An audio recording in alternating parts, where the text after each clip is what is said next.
देखिए, प्राकृतिक प्रकोप जो है, सबको नज़र आ रहा है कि हेवी रेन्स की वज़ह से ये बहुत बड़ा हादसा दिल्ली में जो होना था और बैराज का पानी छोड़ने से भी जो है एक्सेस वाटर आ गया और हर नदी, नाले की एक कैरिंग कैपेसिटी होती है।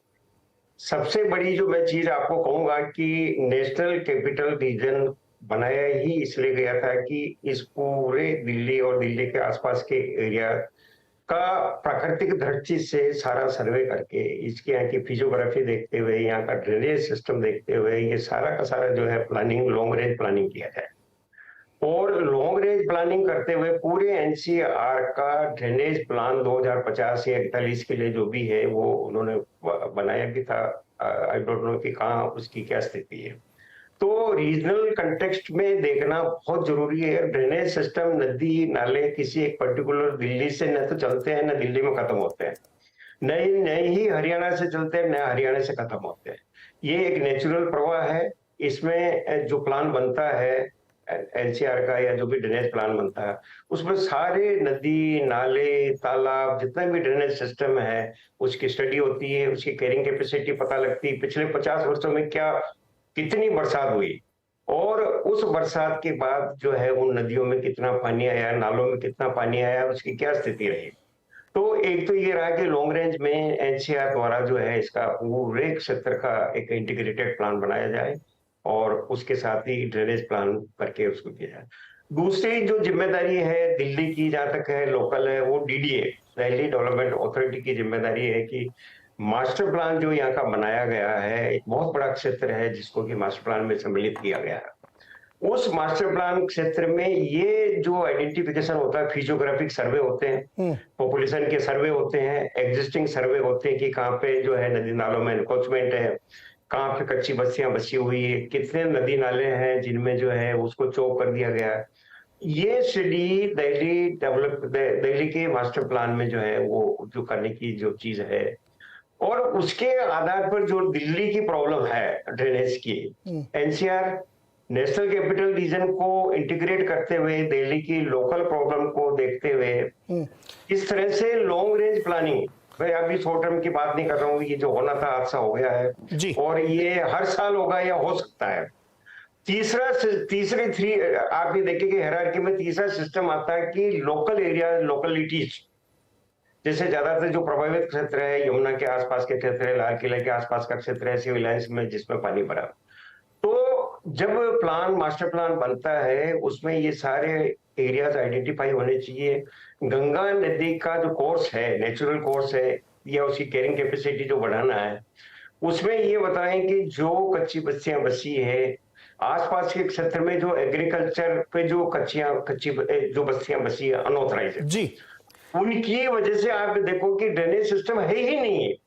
जितना पानी आता है वो सारा का सारा उपरांत तरीके से जो है वो नेचुरल कोर्स बनाता है। पानी जब ज्यादा पानी आएगा जी नेचुरल कोर्स संजय बनाता साहब, है। तो इसी मुझे लगता है कि अगर अभी निकाले जाए ना दस्तावेज तो ये सब कागज पे बड़े बड़े प्लान मिलेंगे कि ये इधर से नाला, उधर से ड्रेनेज सिस्टम, ये पाइप, वो पाइप, कागज पे सब बने रखे होंगे, होते नहीं है। आपको कि जो मैं बताऊं आपको, जो प्लान बनाया गया है उसमें मास्टर प्लान की गलती नहीं है जितनी बसावट की गलती है। और बसावट में जब आप कह रहे हैं कि अनाधिकृत निर्माण, बसावट अगर दिल्ली के आउटर एरिया की अगर बसावट देखें तो कच्ची बस्तियां, एग्रीकल्चर लैंड पे जो बस्तियां बसी है और जो अनऑथराइज्ड कंस्ट्रक्शन बसे हैं पिछले 20 वर्षों में, तो उसकी वजह से आप ये देखें कि जो और प्रेशर है दिल्ली के ऊपर और जो नदी नालों पे जो प्रेशर है। अच्छा, नदी नालों को तो क्या होता है कि आम आदमी मानता नो मेंस लैंड है, तो वहां जाके बसावट हो जाती है और बसावट के बाद वो फिर इतनी डेंसिटी हो जाती है कि उनको हटाना मुश्किल होता है और हटाते हैं तो प्लान बनाते हैं तो उनको या तो ये कि उनको परमानेंट। संजय साहब, ये पूरी तरीके से मैनमेड और मेसअप है। आप इसको कह सकते हैं चलो पानी बरस रहा है तो हम क्या करें, 1978 के बाद पहली बार इतना पानी बरस गया है। अब गेहूं तो यार आदमी जलाता है, धान आदमी जलाता है, पराली तो हम ही जला रहे हैं ना, वो तो नहीं ऊपर से आकाश से जल के आ रही है, धुआं उड़ रहा है। लॉन्ग रेंज प्लानिंग में पिछले 50 वर्ष के डेटा देखे जाए, प्लानिंग है, 50 वर्ष के डेटा देखे। चर्चा हम दिल्ली की कर रहे हैं, दरअसल ये पूरे देश की समस्या है। आप सोचिए कि घरों के सामने 12-12 फुट की सड़कें हैं और उनके नक्शे पास हो जाते हैं, जहां पे एक कार निकल जाए तो दूसरा आदमी पैदल नहीं चल सकता। आप सही करेंगे, जब रेगुलेशन हो जाता है ऐसी बस्तियों का तो ऐसी फिर उसका ये जो व्यवस्था बनाई गई, तो ये तो झेलने के लिए आप डेस्टिन्ड हैं। दिल्ली के नहीं, कहीं के लोग भी हों।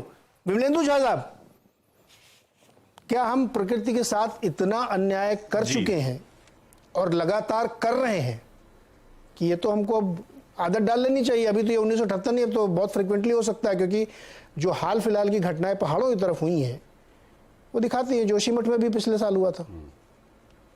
विमलेंदु जी। जी, सबसे पहले ये समझना, और ये मुझे एक बात को रखना बहुत आवश्यक है कि हम बार बार अनऑथराइज कंस्ट्रक्शन और इलीगल कंस्ट्रक्शन की बात करते हैं।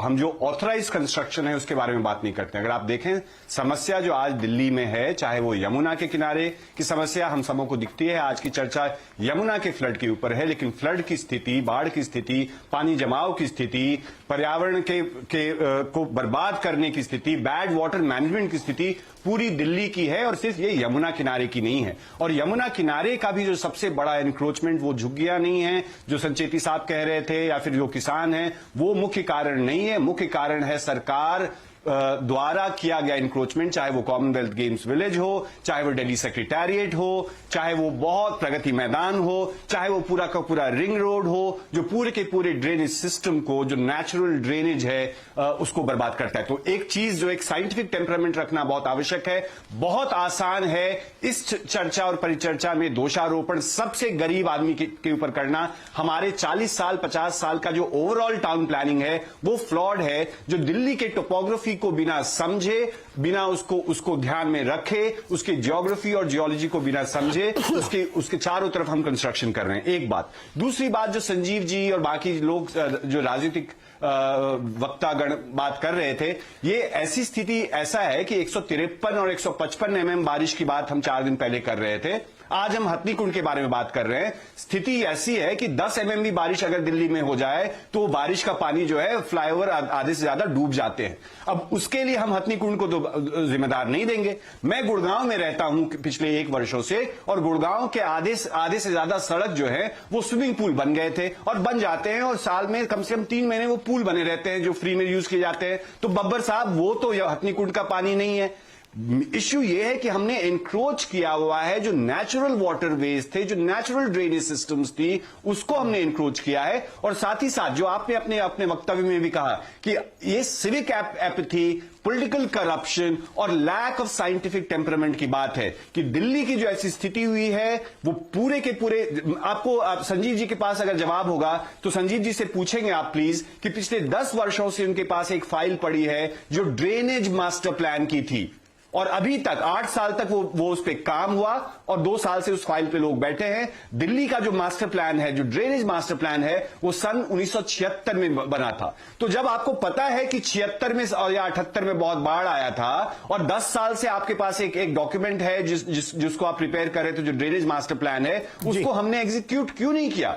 हमारी पॉलिटिकल प्रायोरिटीज क्या है? हमारी पॉलिटिकल प्रायोरिटीज सिर्फ अपनी सरकार और अपनी सीट को बचाना है, या लोगों को बचाना है? जैसे आप और हम साल भर और साल दर साल बात करते हैं कि ये समस्या हुई तो हरियाणा पर एयर पोल्यूशन इसके कारण है। अरे सारी समस्याएं, नदी तो बहुत सारे राज्यों से गुजरती है ना, इंटरस्टेट वाटरवेज हैं ये। तो अगर हम यही सबको एक दूसरे के ऊपर दोषारोपण करेंगे